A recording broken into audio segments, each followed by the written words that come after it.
All right, guys. So in today's video, we're going to show you what is the one emotion that if you learn to cultivate, it'll radiate masculine energy. And this emotion is a little counterintuitive because it's deemed as toxic, but it's not. It's toxic when you lose control. It's toxic when you use it on the offensive. This emotion allows you to defend yourself against manipulators, to never go back to people who try to manipulate you, to stand up against people who are trying to play you, who are trying to use you. It's pretty much your inner bodyguard. It's almost like the Luca Brasi of your soul, right? It's almost like the henchman of your soul. And a lot of people don't have that henchman. Every group of friends needs a psycho. Needs that psycho friend who could, if there's a fight, they get in there and they fight with them. That inner psycho is controlled aggression, controlled energy, right? And I'm gonna call it anger in the video, but it's more so controlled aggression.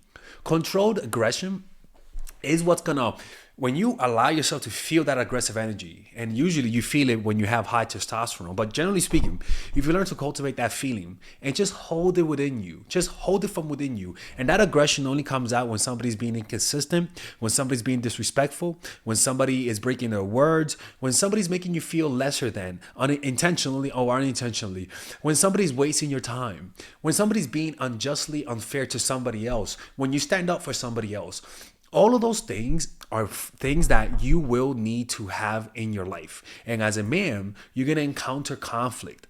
And so if you don't have this emotion within you cultivated, and you have cultivated rather fear, then you're not going to be able to use this, and that aggression is not going to radiate from you with an energy of relaxation and peace, because it's not just aggression, it's also relaxation. So the toxic form of aggression is the type of aggression that attacks, that gets revenge. This type of aggression is a type of aggression that pushes people away who are being inconsistent, that allows you to never return to certain circumstances, right? It's not an offensive weapon. It's more of a defensive weapon. And that's how you could make sure that you allow your anger to not let you go to prison, right? To not get revenge, to not hurt people. It's more so to defend yourself. And a lot of people lack that, and that's why a lot of people project weakness. So let's watch this breakdown of the Fresh Prince of Bel-Air, where I exemplify this in a little bit more detail.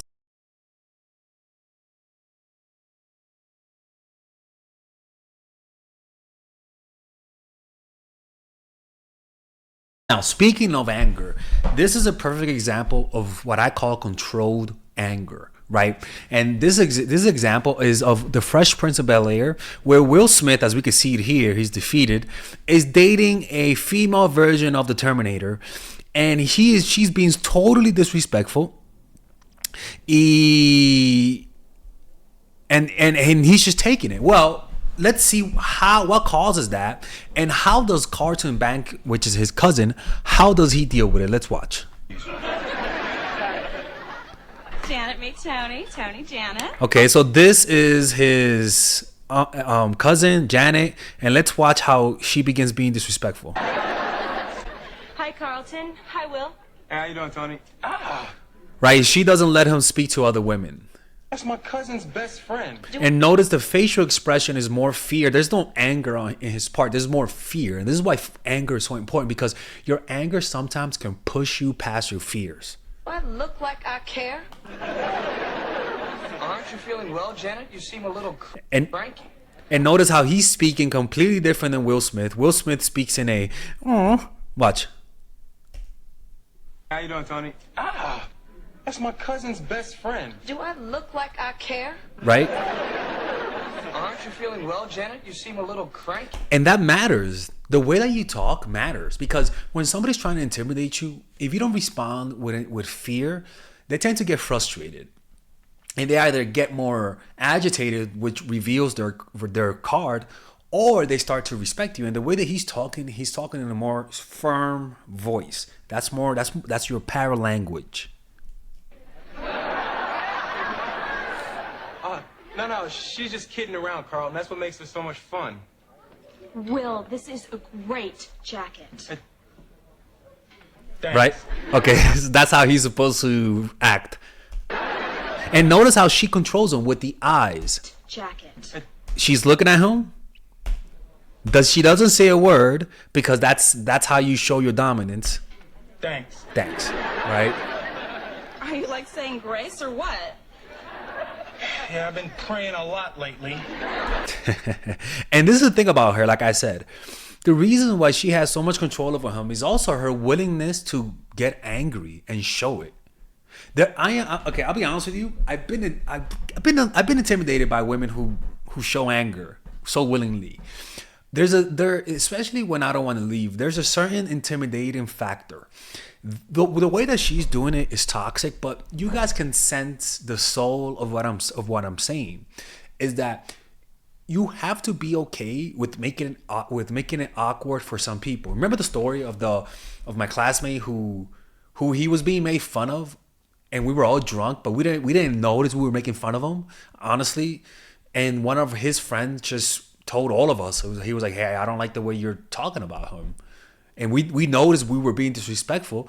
It got awkward, but we all gained respect for him afterwards. But to gain that respect, he had to be okay with getting dirty. He had to be okay with intimidating, with being able to ruin the vibe for the sake of his friend. And only anger, controlled anger, can take you to that place. William, if you don't stop talking out of the side of your mouth, you're gonna be talking like that permanently. All right, people, you see, this is when you call the cops. Like Will Smith, oh my God, this is like his relationship with Jada. Holy crap. Ew, break out the Midol. Right, Jazz. Does he know Jazz? Now you're gonna see how Carlton speaks to her. Jackson? William, ever since we've got here, you've been going on and on about Carlton this and Carlton that. Boy, save your charm for the girl on your arm. And she's willing to be disrespectful in front of everyone. Someone has a rude hat on tonight. Okay, relax. William, my soda is warm. Yo, Gia. Jesus Christ. I need more ice. You need more ice. What? When he says you need more ice, what?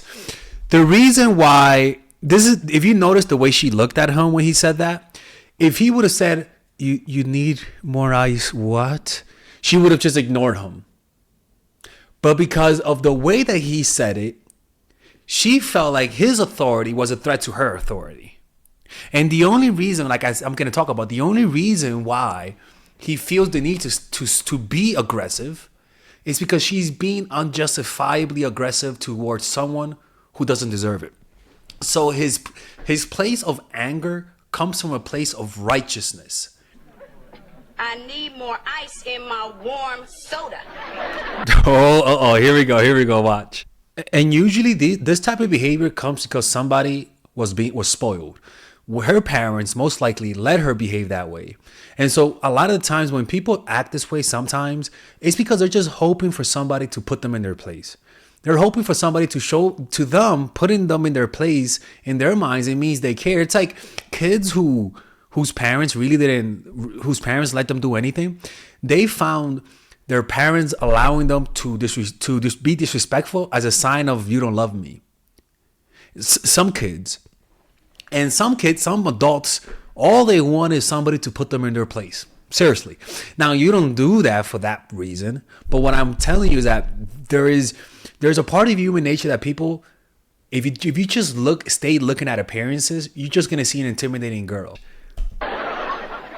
You need more ice, please. And the firm voice is what matters. And if you look at Will Smith, he's petrified.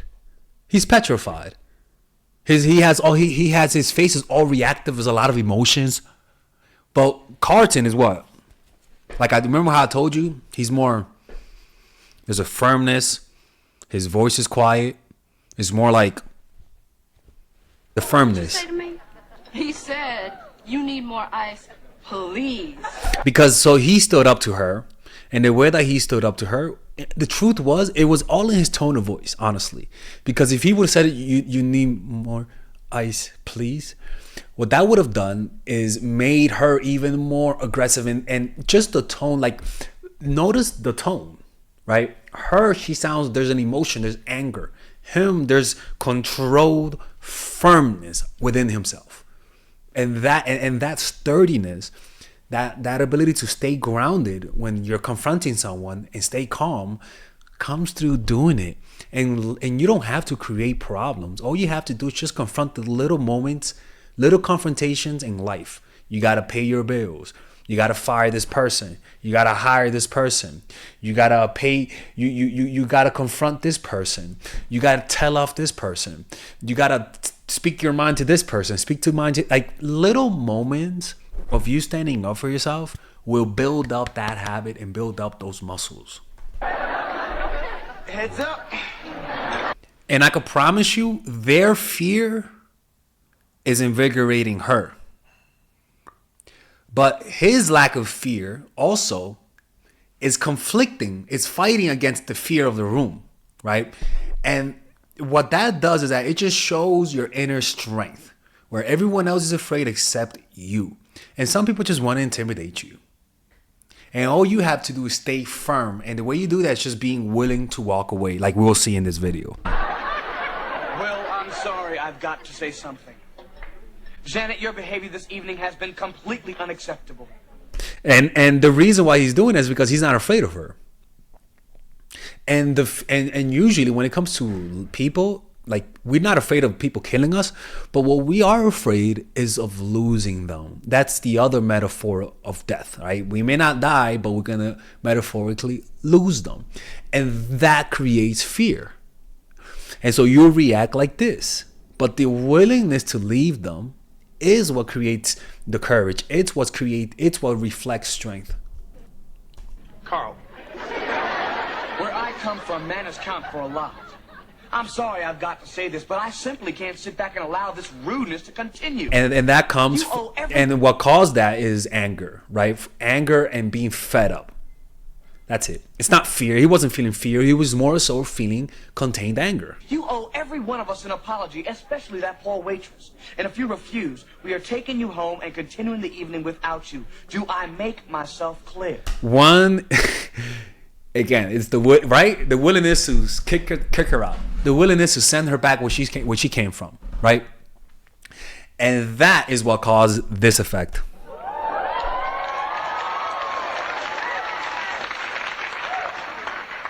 You know I'm gonna miss him. This is what happens when women are too domineering. They become this woman. And when women date men who are afraid of them, they become that woman. And when you become that woman, you attract a man like Will Smith. Predator attracts prey. But this predator was really a predator out of self-defense. What she wanted was somebody to take the reins and let her be a woman. And now Carlton is gonna get a woman who's feminine in terms of, like, not masculine, like a Terminator, like she was, all because she just wanted to finally trust a man who could domineer her. And domineer is not like a negative term, but put her in her place, right? Some people just want somebody to put them in their place. Like me, I don't mind being put in my place if you're right. Being put in my place is a good thing. You know what I'm saying? It's not a negative thing. Do I make myself clear? Right? But that's right there. That's human nature. That's human nature. At its finest, that's human nature. Yes, Carlton. Right? And you get that response because they just don't know human nature. Right? They're looking at human nature from a place of fear, not from an elevated perspective where you sort of could see everything, not just from the point of view of fear, where you can see the whole panorama. And you develop that ability through a meditation practice, like literally that. Like that allows you to see the wisdom, knowing this is wisdom, right? Because it's so counterintuitive, but it is true. When you don't take people's shit and you defend yourself, like your child being attacked by a bully, you stand up for your child. If you stand up for yourself from that perspective, from that self-righteous, because notice the reason why he stood up to her was because he felt righteous. He knew what she did was wrong, and he knew that she deserved to be put in her place. right? Why? Because that was the anger emanating from him. It was the anger that allowed, the righteous anger that allowed Malcolm X to become a civil rights leader. The same with Martin Luther King, the anger. Even Jesus got angry and defended the house of God because he saw people gambling, the righteous anger. Some of you guys get hurt, and because you are so gaslit and you have such low self-esteem, you blame yourself and you get angry at yourself instead of getting angry at the other person and using that anger to deflect them and push them away. So rather, you push yourself away from yourself and you alienate yourself, and that creates self-hatred, man. And that creates even more lack of self-awareness and more dependency on somebody else. Now, since we're watching how to confront disrespect, this is more of the subtle form of disrespect. This is more of how to confront them in normal conversations. Let's talk about how to prevent people from trying you so that you don't have to punish people. Okay? And that is as important as how to punish people who are disrespectful towards you. And this part is from the 33 Strategies of War. And this is actually from my Robert Greene book club. And if you guys want to join the Robert Greene book club, you can click on the description down below and purchase and become a Patreon supporter. And there you get access to my whole library of Robert Greene books where I review it in a similar fashion.